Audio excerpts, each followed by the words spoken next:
त्यो यस्तो मिठो मुरली कन्हैयाले बजाएको मुरलीको धुन सुनेर सारा ब्रजवामाङ्गनाहरू दैलो सुनेर आउनुभयो। दृष्ट्वा कुमुदवन्त मखण्ड मण्डलं रमाननाभं नवकुङ्कुमारुणं वनं च तत्कोमलगोभिरञ्जितं जगौ कलम्पामदृशां मनोहरम्।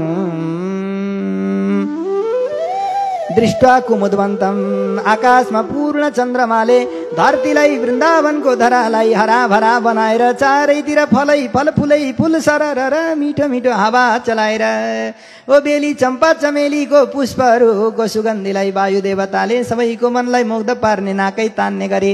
यस्तो मिठो सुगन्ध फैलिरहेको छ बेहुली जस्तो गराएर वृन्दावनलाई सजाउनु भएको छ। वृन्दावनलाई यस्तो बेहुली जस्तो बनाएर प्रकृतिलाई यस्तो सजाउनु भएको छ कि चन्द्रमाको चाँदनी परेर किरणहरू परेर अब चारैतिर जता हेऱ्यो उतै मन टाँसिने खालको बनेको छ। दृष्ट्वा कुमुदवन्त मखण्ड मण्डलं रमाननाभं नवकुङ्कुमारुणं वनं च तत्कोमल गोभिरञ्जितं। कोमल गोभी, कोमल भनेका कमला कमला अरे कस्ता हुन्छन् चन्द्रमाका कमला किरणले रञ्जितम रङ्गित गरेको सप्तरङ्गी छरिएको। अब त्यही बेलामा गोविन्दले सप्त स्वरले वंशी बजाएको सुनेर कोही लिम्पन्त्यः प्रमृजन्त्योन्यः अन्जन्त्यः काश्चलोचने।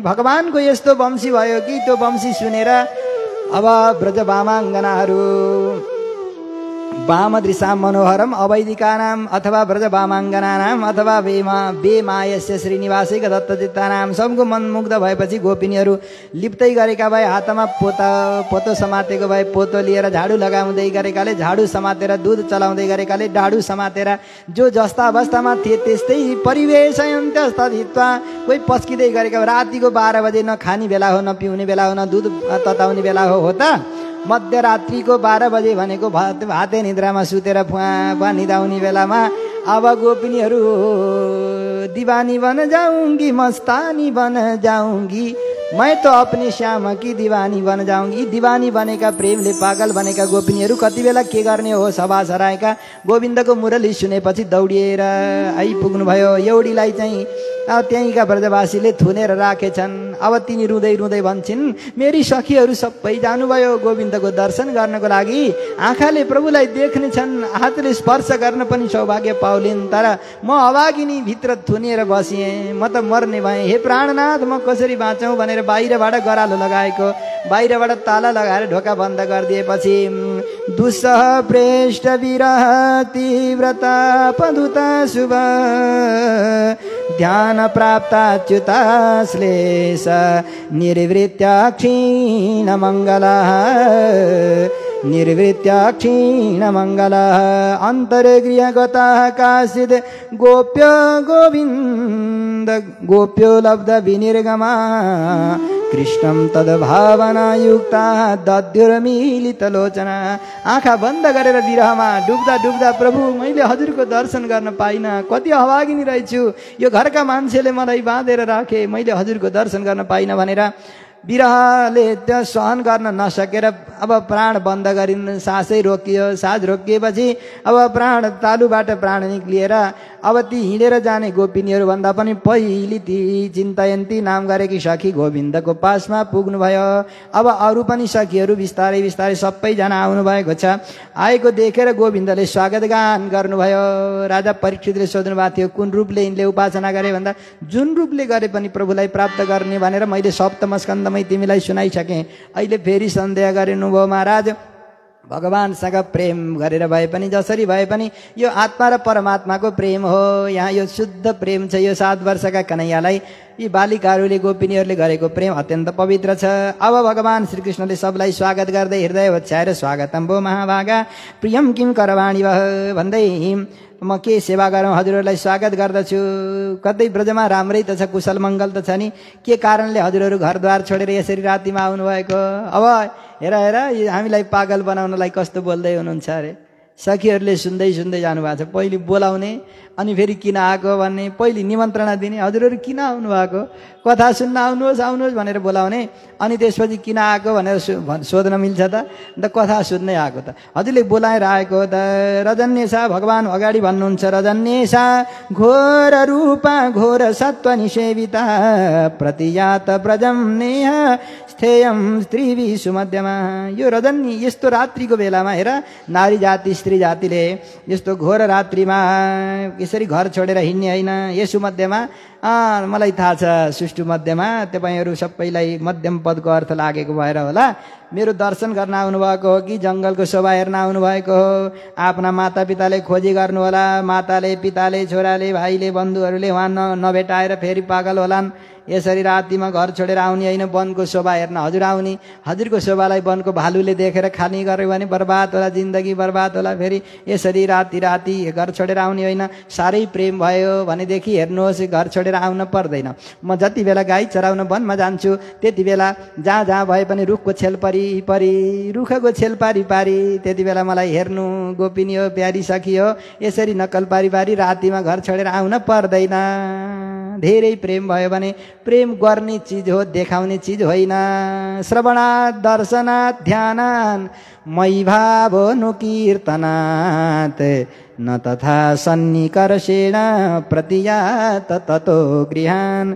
मेरो परस्परमा धेरै प्रेम भयो भने कथा सुन्नु, सुनेर पुगेन, कानले सुनेर मात्रै पुगेन भने बिहान बेलुका दैलामा छेल पारेर मेरो दर्शन गर्नु, त्यतिले पुगेन भने के गर्नु भन्दा ध्यान गर्नु, भित्र बसेर आँखा चिम्म गरेर ध्यान गर्नु, त्यतिले पनि पुगेन भने ममा भाव समर्पण गर्नु, त्यतिले पुगेन भने अनुकीर्तनात् एकले अर्कालाई सुनाउनु। तर न त दासन नजिकमा आएर प्रेम देखाउन खोजेको भने देखाउनेले गर्दैन, गर्नेले देखाउँदैन। बोलो भक्तवत्सल भगवानको। त्यो के हो भनेको प्रेम। गर्नेले देखाउँदैन, देखाउनेले गर्दैन। देखावटी भयो भनेदेखि यो संसार मिलावटीको दुनियाँ छ, त्यो देखावटीले गरिँदैन, त्यो देखावटीले तरिँदैन पनि। यस जाऊ फर्केर आफ्नो आफ्नो घरमा त यसरी घर छोडेर आउन हुन्छ भनेको सुनेपछि अब गोपिनीहरूलाई अब अगाडि अगाडि बस्नेलाई पछाडि पछाडि बस्नेले चिमोटेर भन्न थाले, ए सखी उत्तर त देऊ न केही न केही। अब यहाँले त भन्दै जानुभएको छ, भन्दै जानुभएको छ, यस्ता कठोर कुरा कति सुन्दै जाने हो तिमीले, उत्तर त देऊ भनेर पछाडि गाले। पहिलीको जमानामा लोकन्तीले के गर्थे, बेहुलीलाई रुन चिमोटेर सिकाउँथे क्या, मेरा बाबालाई त भनेर भन्न पर्ने, त्यो भट्टाइ भट्टाइ रुन पर्ने। अब जमाना सजिलो आएको छ, आजभोलि हाँसी हाँसी जान पाइन्छ, नक्कली रोदन गरेर। अब यहाँ चाहिँ सक्कली भित्रीबाट प्रेमको विरह। भगवानले जाऊ भनेपछि कृत्वा, सुखदेव स्वामीजी भन्नुहुन्छ, कृत्वा मुखान्यवशुच श्वसनेन शुष्यते बिम्बाधराणि चरणेन भुवं लिखन्त्य। आँखाबाट बरबर आँसुको धारा बगाउँदै बगाउँदै जमिनमा माटो कोतर्दै कोतर्दै अब भित्रबाट तापको विरहको ताप बढेर गएको छ। अब गोप्या उच्च यहाँ पनि धेरै सखीहरूले भगवानले 10वटा श्लोकले किन आयो भनेर सोध्नुभयो, 11वटा श्लोकले यो अर्थले आएका हुन् नि प्रभु हजुरको चरणमा भनेर उत्तर बताउनु भयो। मैवं विभोर हति भवान गदितुं नृशंसं सन्त्यज्य सर्व विषयास्तव पादमूलम् भक्ता भजस्व दुरवग्रहमात्यजास्मान् देवो यथादि पुरुषो भजते मुमुक्षुन्। हे विभो, हे सर्वव्यापक विभु भनेको हे व्यापक, हजुरले हाम्रो मनको कुरा बुझ्नु भएको छ, हामी कसरी उत्तर दिन सक्छौँ र हजुरलाई? हजुरले नबुझे त हामी बाँचेर पो के भयो? हे विभो, मैवं विभोर हति भवान गदितुम, यस्तो नृशंसम अत्यन्त कठोर वचन त नभनी बक्सियोस् प्रभु। हामीले सर्व विषयान् सन्त्यज्य, सारा विषयलाई त्याग गरेर हजुरको चरणमा आएका छौँ। हामी कस्तो भएर आएका छौँ? भक्त भएर आएका छौँ। यो भक्त भन्ने शब्द संस्कृतमा यस्तो शब्द छ नि, यो शब्द एक अर्थ अनेक भएको छ। भक्त र भातमा सामञ्जस्य हुन्छ। भात कसरी तयार हुन्छ? भात यसरी तयार हुन्छ कि पहिली धान ब्याडमा लगेर छरिन्छ, अनि त्यो उम्रेर तयार भएको एक एक बित्ता भएको बिउलाई उखेलेर लगेर खेतमा रोपिन्छ। रोपेपछि रोपिन्छ, मल गरिन्छ, जल गरिन्छ, गोडिन्छ, अनि पाकेर झुलेको 4 महिना 5 महिना लागेर पाकेर झुल्दा झुल्दा घाम पानी सहँदा सहँदा तयार भएको त्यो धान हुन्छ। अब त्यसलाई काटिन्छ, कुटिन्छ, अनि त्यसलाई चामल बनाइन्छ, अनि तातो पानीमा राखेर भक पकाइन्छ। अनि त्यो पाकेर पाकेको त्यो पाकेको भात, तयार भएको भर्सिएको भातलाई भगवानलाई भोग लगाएपछि के हुन्छ भन्नुहोस् त? त्यो भोग लगाएपछि के हुन्छ? प्रसाद हुन्छ। हे प्रभु, हजुरका चरणमा हामी भक्त बनेर भात बनेर आएका छौँ। हजुरले भोग लगाएर प्रसाद बनाएर नैवेद्य बनाइदिई बक्स्यो भने हाम्रो जीवन सफल हुन्छ। नभएदेखि जसरी त्यो तयार पारेको हविष्यलाई मल खातामा लगेर फालिदिँदाखेरि जसरी त्यसको नाश हुन्छ, हजुरले हामीलाई स्वीकार गरिबक्सेन भने हाम्रो पनि जीवन नाश हुन्छ। भक्ता भजस्व, यस्तो कठोर शब्द बोल्नुभएको छ। दुरवग्रह, ए हठी, ए सठी, यो प्रेमले भन्न सकिन्छ कि गोपिनीहरूलाई भन्न सुहाउँछ? हामीहरूले त्यो भन्न सुहाउँदैन, मिल्दैन पनि। दुरवग्रह मात्यज अस्मान, हामीहरूलाई यसरी त नत्यागी बक्सियोस् न स्वामी। देवो यथादि पुरुषो भजते मुमुक्षुन, आदि पुरुष भगवान श्रीमन् नारायणले जसरी आफ्ना शरणमा आएका भक्तलाई भजन गर्नुहुन्छ, स्वीकार गर्नुहुन्छ, गले लगाउनुहुन्छ, छातीमा लगाउनुहुन्छ, अँगालो हाल्नुहुन्छ। प्रभु हजुरले पनि हामीलाई स्वीकार गरिबक्स्योस्। एक मानेमा हजुरले, अर्की सखीले भन्नुहुन्छ, प्रभु हजुरले दिएको उपदेश एक मानेमा हजुरलाई दोषै लाउन खोजेको पनि होइन, ठिकै होला। लौकिक नारीहरूको लागि जसले केवल विषयको अभिलाषा गर्ने, केवल शब्द स्पर्श रूप रस गन्धमा अलमलिएका नारीहरूको लागि त्यो उपदेश पनि ठिकै हो। घरद्वार परिवार प्यार त्यो कुरा हजुरले भनिबक्स्यो, ठिकै हो। तर योबाट हामी मुक्त भइसकेका छौँ। यत्पत्य पत्य सूर्यदाम अनुवृत्तिरङ्ग स्त्रीणाम स्वधर्म इति धर्मविदात्वयोक्तम् अस्त्वेवमेतदुपदेश पदे त्वयिषे प्रेष्ठो भवांस्तनुवृतां किल बन्धुरात्मा। प्रेष्ठो भवांस्तनुवृतां किल बन्धुरात्मा। हे स्वामी, हे हृदयका राजा, हजुरले हामीलाई आज यस्तो उपदेश, यो साधारण उपदेश, हामी भित्र पसेकालाई बोक्राको कुरा गरिबक्सिन्छ। हामी गुदी पनि खान नसक्नेलाई बोक्रो खाऊ भनेर टकारी बक्सिन्छ। प्रभु हामीलाई संसारको कुनै विषय चाहिएर हजुरका पाउमा थोडी आएका हौँ र प्रभु। हे स्वामी, हे राजा, हामीले सारा विषय त्यागेर हजुर अन्तरात्मा होइबक्सिन्न र? हजुर सबैको अन्तरात्मामा बसिबक्सेको छैन र? हजुरले हाम्रो कुरा बुझिबक्सेको छैन र? तर बुझेर पनि नबुझे जस्तो गरिबक्सिन्छ भने अब बाँचेर पो के भयो? भन्छन् वेद हजार नेत्र प्रभुका छन् कान लाखौं, तर हाम्रो आर्त पुकार सुन्न नभए बाँचेर के हुन्छ र?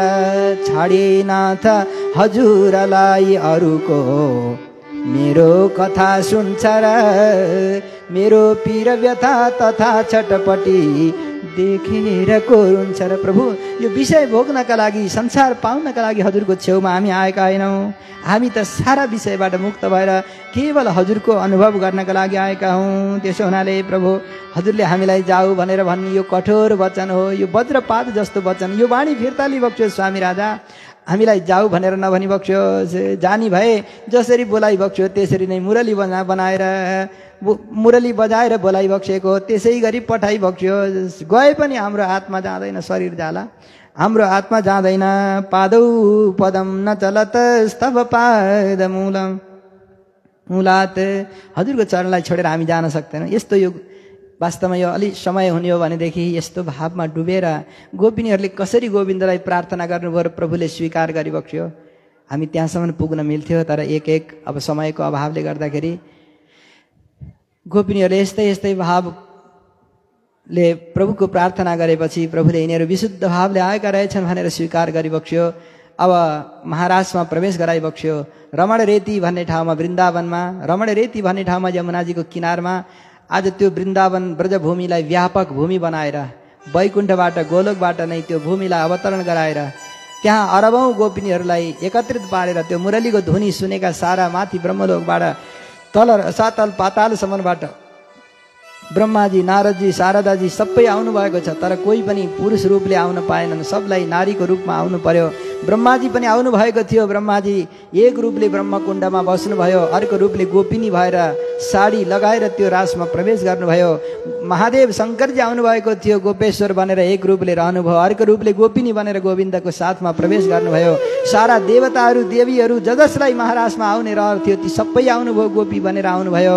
तर माता लक्ष्मीजी आउनुभएको थियो, लक्ष्मीलाई भगवानले भन्नुभयो, आमा यहाँ यो नाटकमा दुईटी नायिका भएदेखि कुनै पनि अभिनय हुन्छ नि, कुनै पनि नाटकहरूमा दुईटी नायिका या दुईटा नायक भयो भने एउटाको मृत्यु अवश्य हुन्छ, एउटाको वियोग अवश्य हुनुपर्छ। त्यसो हुनाले सखी यहाँ अर्की प्रिय सखी हुनुहुन्छ, यहाँकी नायिका, त्यसो हुनाले हजुर पारी बेलवनमा बस्नुहोला भनेर माता लक्ष्मीलाई बेलवनमा नै विराजमान गराइबक्स्यो।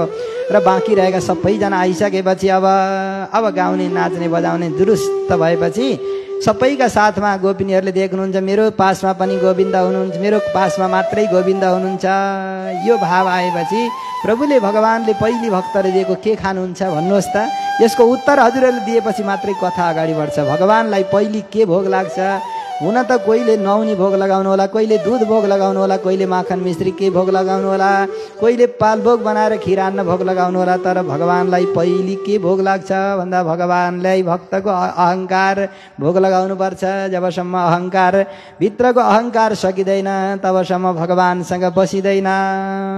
आज गोपिनीहरूको मनमा म कति सुन्दरी रहेछु भनी आफ्नो स्वरूपको भान भयो, त्यही अभिमान भयो, अरूको पनि भान हुनु अनुभव हुनु पर्थ्यो, भएन।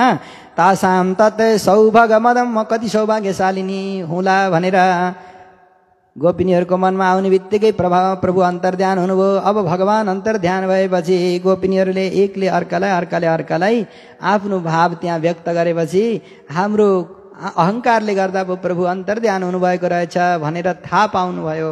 मलाई मसँग पनि हुनुहुन्थ्यो, तिमीसँग नि हुनुहुन्थ्यो र भन्दा हो त मैसँग त हुनुहुन्थ्यो नि, सबैसँग हुनुहुँदो रहेछ। तासाम मध्ये द्वयो, प्रत्येकका साथमा प्रत्येक कृष्ण बनेर गोपिनीको साथमा प्रभु बस्नु भएको कुरा भेद थाहा भएपछि अब हाम्रो यो अहङ्कारले भगवान भेटिनुहुन्न, अब रोनी कराउने गर्दै गर्दै यसरी खोज्दै जानुभयो भनेर सुखदेव स्वामीजी महाराज भनिबक्सिन्छ। यो रास पञ्चाध्यायमा 5वटा अध्याय रहेका छन्। यी 5 प्राण हुन् अरे। भगवानको सम्पूर्ण आनन्दलाई एक झलक एक नमुनाको रूपमा यी 5 अध्यायले थोरै प्रस्तुत गर्न खोजेका छन्। अब सबै देख्न त वैकुण्ठै जानुपर्छ र गोपिनीहरूलाई गोविन्दलाई एकचोटि देखेर अनि देख्न नपाउँदा कस्तो हुँदो रहेछ कि। एकचोटि देखेर कि नदेखेको भए हुन्थ्यो है, नदेखेको भए के हुन्थ्यो, देखेर अनुभव गरेर अनि छुट्टिँदाखेरि कति कष्ट हुँदो रहेछ। भित्रबाट एकदम प्राण टुटे जस्तो भएको छ र विरहले पागल जस्ता बनेका गोपिनीहरूले जसरी भगवान श्रीरामले जानकीलाई खोज्दै खोज्दै कहिले त्यहाँका लतापतालाई तिमीले देख्यौ कि भनेर कहिले केराका बोटलाई सम्झिनु खम्बालाई सोध्नुहुन्छ, कहिले कसलाई सोध्नुहुन्छ, कसलाई। आज यस्तै गरेर गोपिनीहरूले सोध्दै जानुभएको छ। एक एक गरेर दृष्टो वा कच्चिद स्वत्थ प्लक्षण्यग्रोधनो मन नन्द सुनुर्गतो हित्वा प्रेम सावलोकनै। हे अश्वत्थ, हे पिपल, तिमीले मेरो गोविन्दलाई देख्यौ कि? तिमी जस्तै प्यारो हरियो वर्णको हुनुहुन्थ्यो, मेरो कन्हैयालाई तिमीले देख्यौ कि भनेर कहिले अश्वत्थलाई सोध्नुहुन्छ। अश्वत्थ भनेको पिपलको पातलो हुन्छ नि त, डमरू बजायो पिपलको पातले भन्यो सखी मैले त देखेको छैन तिम्रो प्यारोलाई भनेर डमरू बजायो। त्यसपछि प्लक्ष पाखरीलाई सोद्धाखेरि पाखरी झ्याम्म परेको अलि कडा रुख हाँगा हुन्छन्, अनि त्यसलाई सोद्धाखेरि हावाको झोकाले हल्लिँदाखेरि ती सबै सामूहिक रूपमा हल्लिँदो रहेछ क्या। पाखरीको रुख सामूहिक रूपमा हल्लिँदो रहेछ, पिपलको पात अलग अलग हल्लिन्छ। अनि पाखरीले पनि भन्यो मैले देखेको छैन, यस्तै उत्तर दियो। त्यसपछि तिमीले पनि कहाँ भन्थ्यौ न्यग्रोध, हे वटवृक्ष तिमीले देख्यौ कि मेरो श्याम सुन्दरलाई? वटवृक्षले पनि मैले देखिनँ। अब के हो पहिले हुलिया त भन त, अनि पछि बल्ल तिम्रो हराउने व्यक्ति को हो भन त भनेपछि हराउने व्यक्तिको हुलिया बताउनुहुन्छ। नन्द सुनुर गतो हृत्वा प्रेम सावलोकनै। नन्द सुनु को हराएको भन्दा उहाँ हराउनु भयो, हाम्रो उहाँ हराउनु को हो भन न, परिचय चाहिएन भन्दा नन्द सुनु, सायद नाम भन्न शरम लागेर होला। नन्द सुनु नन्द बाबाका पुत्र हराउनु भयो। अनि कसरी हराउनु भयो, के गरेर हराउनु भयो? चोरी गरेर हराउनु भयो। तिमीहरू के गर्दै थियो भन्दा हामी यत्तिकै सिधा सादा व्यक्ति, जान्ने नजान्ने व्यक्ति, हामी नजान्ने व्यक्ति। अब पहिली झ्याल खोलेर भित्र पसे। कुन झ्याल खोले भन्दा आँखी झ्याल खोलेर, झ्याल थरी थरी हुन्छ नि त, आँखी झ्यालबाट भित्र पसे। अनि भित्र गएपछि एकदम के गर्छन् भन्दा चोर मान्छे एकदम आफ्नो जस्तै बनेर, बनारसमा बस्दा एउटा कथा सुनाउनु भएको थियो एकजना गुरुजीले। कलकत्तामा गएर एउटा मान्छेले यसरी खाएर पिएर लुटेर हिँडेछ अरे कि तपाईँ र म त साडु हुँ नि भनेछ। कसरी भन्दाखेरि कुन सम्बन्धले भने अब साडु हुनुहुन्छ भनेको अब कहीँबाट नातो पर्ने होला भनेर लगाए। अब राति श्रीमती माइत गएकी थिइन्। अब लोग्ने मान्छे घर भएको बेलामा हजुरको म साडु लाग्छु, हजुरको बिहामा म आउन सकिनँ भनेर नातो लगायो। अनि नातो लगाएपछि कसरी साडु हुनुहुन्छ तपाईँ? थाहा भएन। अब पाहुना आएको साडु हुँ भनेर भनिसकेपछि त फेरि बुढीले थाहा पाइन् भने तपाईँले हेला गर्नुभयो भनिदिनु भनेर बुढीका डरले राति भित्र बसालेर खाना दिए सुताए। अनि बिहान उठेपछि अब साडु भनेपछि त कि ज्वाइँ हुनु पर्यो कि भिनाजु हुनु पर्यो, होइन त? बुढीले आएर त्यहाँ सुत्या मान्छेको भन्दाखेरि खोइ साडु हुँ भन्नुहुन्छ के अरे। साडु हुँ भनेपछि त अब रातभरि सुतुन बस्नु, भोलिपल्ट बिहान हेर्दाखेरि होला यहाँका कतैबाट परबाट साडु भनेको दाजुभाइका नाताले नि साडु हुनसक्छ भनेर श्रीमतीले सम्झिन्छन्, श्रीमानले अर्को कुराले सम्झिन्छन्। जाने बेला भएपछि बाहिर निस्केर बिहानको खाइपी गरेर जाने बेला कुन नाताले भन्दाखेरि बादरायण सम्बन्धले भनेछन्। कसरी हो यो बादरायण सम्बन्ध भने यो वैयाकरणले बुझ्ने कुरा थियो। बादरायण सम्बन्धले साडु लाग्ने भने त के रहेछ भन्दा तपाईँका घरको रुख घरको बाहिर बयरको रुख रहेछ, होइन? मधेसी बयर हुन्छ नि। सो मैले पनि यहाँ गोरु गाडा लिएर आएको थिएँ। अनि मेरो गाडाको अगाडिको जुवा बनाएको काठ पनि त्यही बयरकै थियो। अनि त्यही बयरको रुख काटेर मैले यो गोरुको जुवा बनाएर अनि यो गाडा तान्दै आएको। यो बादरायण सम्बन्ध भएन त भन, गोरुको गाडा चलाए। कहिलेकाहीँ चोरहरू आउँदाखेरि यस्तो तरिकाले पनि भित्र पसेर लुटपाट गरेर खाएर पिएर बडा साडु बनेर हिँड्दछन्। त्यो हाम्रा पनि त्यस्तै गरेर एउटा चोर भित्र आएर मिठो मिठो पहिली आँखी जाल भनेको आँखाबाट भित्र पस्यो। आँखी जाल भनेको हेर्दैखेरि यति राम्रो थियो कि बस मनभित्र पसिहाल्यो। अनि पसेपछि अनि मिठा मिठा कुरा सुनायो कि फेरि बादरायण सम्बन्धका कुरा गरेर नन्द सुनुर गतो हृत्वा प्रेम सावलोकनै प्रेम। हजुर म त आफ्नै नातो लाग्छु नि हजुरको भनेपछि अब कता न कताको कहाँका नातो लगाएर मान्छेले काम लिन पर्यो भने यो स्वार्थी दुनियाँ, स्वार्थी रहेछ संसार, यो बुझेँ मैले आज। यस्तो पो हुँदो रहेछ त। प्रेम सावलोकनै, मुसुक्क हाँसेर प्रेम गरेर मिठो हेरेर हाम्रो मन चोरेर गयो। तपाईँ देख्नु भएको भएदेखि हे माता तुलसी, आज त एकादशीको दिन हो नि आमा, तुलसी आमा तपाईँले देखेको भएदेखि भन्नुहोस् न मेरो श्याम कहाँ जानुभएको छ? कच्चित तुलसी कल्याणी गोविन्द चरण प्रिय सहत्वाली कुलैर्विभ्रत दृष्टस्तेति प्रियो अच्युतः। हे तुलसी माता, तुलसीको कति ठुलो महिमा छ।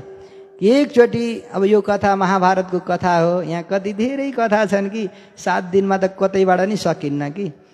एकचोटि सत्यभामा भगवानका 16,108 रानी मध्येमा जो दोस्रो नम्बर की रानी हुनुहुन्थ्यो, उहाँ भगवानको अति प्यारी बन्न चाहनुहुन्थ्यो कि भगवान की म जति प्यारी कोही पनि नबनुन् भनेर उहाँलाई पुण्य व्रत गर्न मन लाग्यो अरे। पुण्य व्रतमा सर्वस्व दान गर्ने बेलामा अब भगवानको प्यारी हुनलाई के गर्नुपर्छ भन्दा भयभरको अब कृष्ण बराबरको तराजुमा एकातिर कृष्णलाई राखेर, तपाईँका पतिलाई राखेर अर्कातिर भयभरको सोना चाँदी नापेर दान गर्नुभयो भने तपाईँ कृष्णकी साह्रै प्यारी हुनुहुन्छ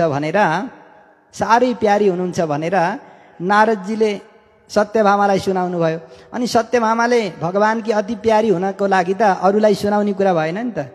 16,108 रानी मध्येमा 7वटी रानीलाई थाहै नदिकन गुपचुपसँग पुण्य व्रत गर्ने हुनुभयो। अब त्यो पुण्य व्रत पूर्ण गर्नलाई कहाँबाट स्वर्गको पारिजात ल्याउनु पर्यो, के गर्नु पर्यो, दुनियाँभरिको लडाइँ भिडाइँ सब सम्पन्न भइसकेपछि अन्तिममा अब सर्वस्व दान गर्ने जो अब अन्तिम यज्ञ समाप्त, महिना दिनको यज्ञ समाप्त भएर, महिना दिनको कि वर्ष दिनको यज्ञ समाप्त भएर तराजुमा राखेर कृष्णलाई जोख्न लाग्दाखेरि भयभरका सत्यभामाका गहना सबै सकिए, रुक्मिणीका सकिए, दुनियाँभरिको सकिए। अब भगवानकी अति प्यारी भनेर यो के गरे कि तिमीले भन्दाखेरि अब केही भगवान कृष्णको बराबर केही नभेटेपछि अब कृष्णलाई नै लिएर हिँड्नुभयो। कृष्णलाई लिएर कृष्णलाई दान गर्नुभयो सत्यभामाले। अब भगवान कृष्णलाई दान गरेपछि लिएर हिँड्नुभयो। फर्काउन खोज्दा केही उपाय लागेन। अन्तिममा रुक्मिणीको शरणमा परेपछि माता रुक्मिणीले भगवान श्रीकृष्णलाई एकातिर तराजुमा राखेर एकातिर तुलसीको पत्ता श्री राधे लेखेर राखेपछि हिसाब किताब बराबर भयो। त्यही तुलसीको पत्ता लिएर देवर्षि नारद नारायण नारायण भन्दै जानुभयो र तुलसीको यस्तो महिमा रहेको छ। तुलयति भगवता या सा मा तुलसी, ती माता तुलसी हुनुहुन्छ र तुलसी कच्चित तुलसी आमा। आज त तुलसीको महिमा धेरै रहेको छ। हरिशयनी एकादशी आमा सधैँ सधैँ तुलसीको महत्त्व उति नै हुन्छ। तपाईँले त जान्नुभएको छ गोविन्दका चरणकी साह्रै प्यारी हुनुहुन्छ आमा। हजुरले देख्नुभयो कि विभिन्नलाई सोद्धा कोहीले पनि उत्तर दिनु भएन। अब खोज्दै खोज्दै जङ्गलमा जाँदा एउटी सखीलाई लिएर गएको केही चिन्ह दसीहरू पाइयो। यहाँ त साह्रै प्यारी हुनुहुँदो रहेछ। नभन्दै उहाँलाई पनि त्यही अभिमान आएपछि अब कहीँ फुलमा कपालमा फुल सिउरिदिएको, कपाल कोरिदिएको, अनि त्यहाँ दुईटा चरण एकै ठाउँमा दबेको बोकेर हिँड्न लागेको सबै लक्षण देखियो। उहाँलाई पनि अब म हिँड्न सक्दिनँ, हजुर कहाँ जान लागेको, मेरा गोडा गले भनेपछि लौ बसौँ चौतारा। बस्न त डर लाग्छ, अनि हिँड्न पनि गोडा गलेका छन्, बस्न डर लाग्छ। त्यसो भए के गर्ने त? बोकौँ भन्दाखेरि हुन्छ नि, भन्न मात्रै नसकेको। बोक्न भैमा बोकिनको लागि उहाँ यसो माथि हेर्नुभयो, भगवान बोक्न भैमा बस्नुभयो। बस्दा बस्दै अन्तर्ध्यान हुनुभयो, पस्नुभयो जमिन मुनि। अब चाहिँ उहाँ पनि पछारिएर रुँदै हुनुहुन्थ्यो। त्यही ठाउँमा सबै सखीहरू पुग्नुभयो। हानाथ रमण प्रेष्ठ क्वासी क्वासी महाभुज दास्यास्ते कृपणायामे सखे दर्शय सन्निधिम। हे नाथ, हे प्रियतमा, हे महाभुज, हजुरले आफ्नी दासीलाई यसरी छोडेर हजुर कहाँ गइबक्स्यो भनेर गोपिनीहरू यी रुँदै हुनुहुन्थ्यो। यी सबै एकत्रित भएर अब जमुनाजीको किनारमा आएर सारा गोपिनीहरू यसरी विरह गीत गाउँदै हुनुहुन्छ। तन्मनस्का तदालापास्तद्विचेष्टास्तदात्मिकाः तद्गुणानेव गायन्त्यो नात्मागाराणि सस्मरुः। तन्मनस्का गोविन्दमा मन समर्पित भएका, गोविन्दकै चेष्टा गर्दै गर्दै अभिनय पनि गरे धेरै थरीले। कोही पुतना बनेर, कोही के गरेर, केही गर्दा पनि नभेटिएपछि तद्गुणानेव गायन्त्य, भगवानकै गुणगान गर्दै गर्दै घरद्वार परिवार सबै बिर्सिएर अब जमुनाजीको किनारमा समवेत भएर एकत्रित भएर तदा आउनु होला कि कतैबाट त प्रभु भनेर चारैतिर दृष्टि फैलाएर हे प्रभु विरह गीत गाउन थाल्नुभयो। गोप्यौचु यहाँ पनि धेरै गोपिनीहरूले एउटा कुरा भन्दै जाँदा यो गोपी गीत बनेको छ। हामी सामूहिक रूपमा जसलाई याद छ, कण्ठस्थ छ, यो गोपी गीत गाउँ। कसरी गोविन्दलाई गोपिनीहरूले रिझाउनु भएको थियो गोपी गीत गाएर। गोप्यौचु जयति तेऽधिकं जन्मना ब्रज श्रयत इन्दिरा सस्वदत्रये दैतदृश्यतां दीक्षुतावका स्वयि धृता सवस्त्वां विचिन्वते। मधुर वेणुको शब्द माधुरी, मधुर वेणुको शब्द माधुरी सुनि चिरिन्छ यो चित्त चरचरी, सुनि चिरिन्छ यो चित्त चरचरी। बन गयौं सखे राम साथमा, बन गयौं सखे राम साथमा वृषभ गोप गो वृन्दमा जमा, वृषभ गोप गो वृन्दमा जमा।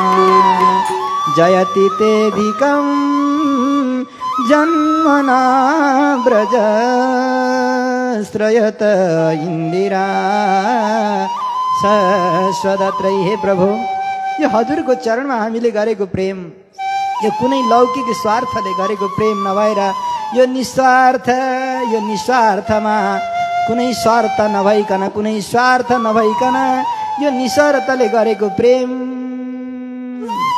यो अशुल्क दासीका हे प्रभु यसरी गरेको प्रेमीलाई बीचमा छोडेर यो जङ्गलको बीचमा बोलाएर हामी केही पनि दाहिने हात देब्रे हात जान्न नजान्ने गोपिनीहरूको कुलमा जन्म लिएर यो ब्रजमण्डललाई तिनै लोकमा भूषण बनाएर यो ब्रजमण्डलको सौभाग्य तिनै लोकमा बढाएर जहाँ माता लक्ष्मीजीलाई पनि बोलाएर हजुर यहाँ आएर यसको कत्रो भाग्य बढाएर आज हामीलाई नरुनु न हाँस्नु बनाएर न मर्नु न बाँच्नु बनाएर शेषत्व र भोक्तृत्वले उपायमा प्रवृत्त गराइरहन्छ।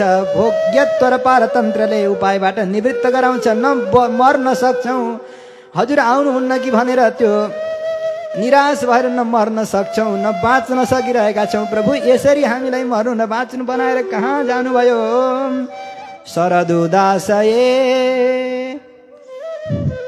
साधु जात सत शरद ऋतुमा कमलको शरद ऋतुमा चन्द्रमाको किरणले फक्रिएको चन्द्र कमल भन्दा पनि सुन्दर मुखारविन्द भएका प्रभु त्यस्ता सुन्दर नेत्र भएका हजुरले कसरी हामीहरूलाई छोडेर विरही बनाएर यसरी जानु हो प्रभु। आज हामी मर्ने भयौँ हजुरको दर्शन नगरिकन भन्दै विरहीले गोपिनीहरूले गीत गाउनुभयो। जम्मा 19 श्लोकमा यो गोपी गीत रहेको छ जसलाई पनि यो गान सुन्न मन लाग्छ। हजुरहरूले आजभोलि युट्युबमा पनि हेर्न सक्नुहुन्छ अथवा पुस्तकै लिएर पनि यसको हजुरहरूले गान गर्न सक्नुहुन्छ। गोपिनीले यही गीत गाएर गोविन्दलाई पुनः दर्शन पाउनु भएको थियो र अन्तिममा करोडौं कामदेव भन्दा पनि सुन्दर रूप लिएर भगवान सवारी भइबक्सिएर पुरा महाराजको लीला गरेर रासको नृत्य गरेर रसो वैसह रसगुं येवायम लब्ध आनन्दी भवति। रसको समुदाय नै रास हो। पूर्ण ब्रह्म परमात्मा भगवान श्रीमन्नारायणले वैकुण्ठको एक झलक यहाँ दर्शन गराइबक्स्यो। यो दर्शन गराएको पनि अब 5 अध्यायमा छ। अब सबैतिर छटपट्टि भएको देखेपछि कहाँ कथा हुन्छ र। आजलाई यहाँ नै यत्तिकै जस्तो छ त्यस्तैमा विश्राम।